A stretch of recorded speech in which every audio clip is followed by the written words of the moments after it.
मध्य प्रदेश के नीमच जिले से एक बेहद दुखद और चिंताजनक तस्वीर सामने आई। बोरखेड़ी खुर्द गांव में किसानों ने खुद ही अपनी सोयाबीन की फसल को आग के हवाले कर दिया और कहीं रोटावेटर चलाकर फसल को नष्ट किया। किसानों का कहना है कि भारी बारिश और लगातार मौसम की मार से उनकी पूरी फसल बर्बाद हो चुकी है। पूरे गांव में सोयाबीन की एक भी दाना नहीं बची। अब हमारे पास ना खाने को कुछ है, ना त्योहार मनाने का सहारा।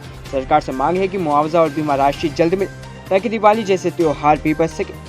किसान अब सरकार की ओर उम्मीद भरी नजरों से देख रहे हैं। उनका सवाल, जब फसल ही नहीं रही तो बीमा और सहायता कब और कैसे मिलेगी?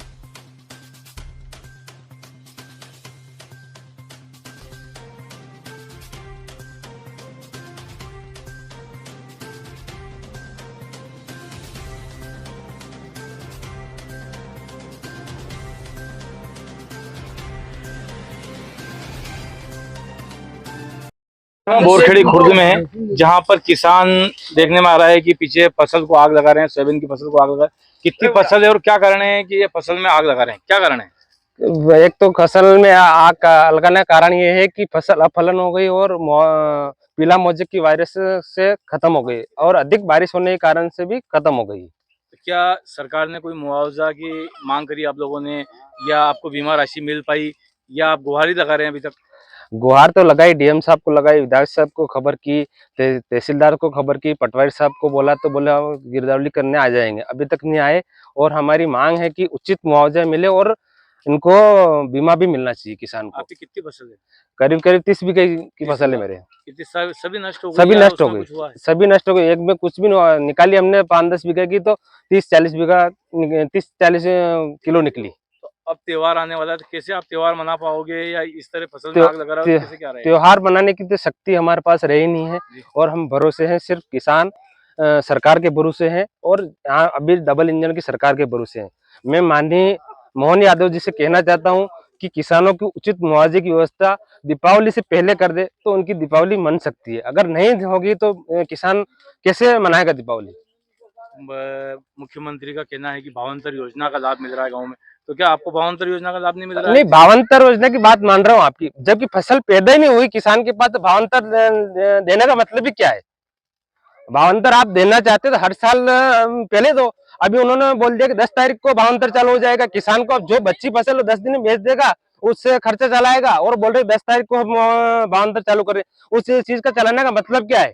सब जब किसान फसल में आग लगा रहे हैं, फिर फसल को नष्ट कर रहे हैं, तो भावांतर का कहीं न कहीं लाभ तो किसानों को नहीं मिल पाएगा। परंतु किसानों को किस तरह लाभ दे पाए सरकार, या क्या आशा करते हैं आप मोदी सरकार से? मोदी सरकार से और डबल इंजन सरकार से हम आशा करते हैं कि जल्दी से जल्दी मुआवजा दे और जल्दी से जल्दी हमारा बीमा राशि दे। कम से कम हम दीपावली बना सके और जो आने वाली फसल है उसको भी हम समय से तैयार कर सके और किसान अपना घर चला सकता है। कितना बड़ा गाँव है आपका, और कितनी कितनी फसल नष्ट हो गई इस गाँव में पूरी? ये करीब करीब है 500-700 बीघे की नष्ट हो गई। गाँव तो कितनी जमीन है आपकी? 40 बीघे। क्या स्थिति है जमीन? जमीन में तो सर सारी फसल नष्ट हो गई है और बारिश के कारण पूरी फसल नष्ट हो गई। क्या फसल बोई थी आपने? सोयाबीन ही लगाई थी। सोयाबीन लगाई थी। हाँ। क्या हुआ था सोयाबीन में? सोयाबीन में पीला मोज़ेक और बारिश ज्यादा अतिवृष्टि होने के कारण पूरी फसल नष्ट हो गई। फिर आपने क्या किया? उसको खेत से रोटावेटर कर दिया, खेत हकई कर दिया हमने। इस तरह पूरी फसल नष्ट कर दी हमने। और गांव की क्या स्थिति है? गांव में बहुत सी जगह आग लगा दी, बहुत सी जगह रोटावेटर फेर दिया। हमारे गांव 700 बीघा जमीन है, पूरी पूरी की पूरी कम से कम पूरी की पूरी नष्ट हो गई। कहीं निकाल रहे तो 10-20 किलो बीघे की निकल रही। कहीं कहीं मध्य प्रदेश शासन भावांतर की बात करें, क्या भावांतर का लाभ मिलेगा लोगों सर ये सोयाबीन भावांतर का लाभ कैसे मिलेगा? सोयाबीन है ही नहीं तो भावांतर कहाँ से मिलेगा? ये बताओ आप कि सोयाबीन की पैदावार ही नहीं तो भावांतर को क्या करेंगे हम? अच्छा, कहीं कहीं सब तरफ नष्ट कर दी गई। पूरी सब तरह नष्ट है। क्या मांगे आपकी? हमारी यह मांग है कि बीमा राशि भी देना चाहिए, मुआवजा भी देना चाहिए सरकार को। हमारी सरकार बहुत बढ़िया सरकार है, बीजेपी सरकार। तो कम से कम किसानों के हित में बात करना चाहिए और कम से कम 1 हेक्टेयर का 50,000 60,000 रुपये हेक्टेयर के पैसे आना चाहिए। ये स्थिति किसानों की, अब दिवाली कैसे मनाएं? स्थिति ये हो रही है आज की कंडीशन। त्योहार नहीं मना पा रहा किसान? त्योहार भी नहीं मना पा रहा है, अगली फसल के लिए कैसे कहेंगे तैयार? क्या नाम है आपका? श्रवण कुमार मीणा।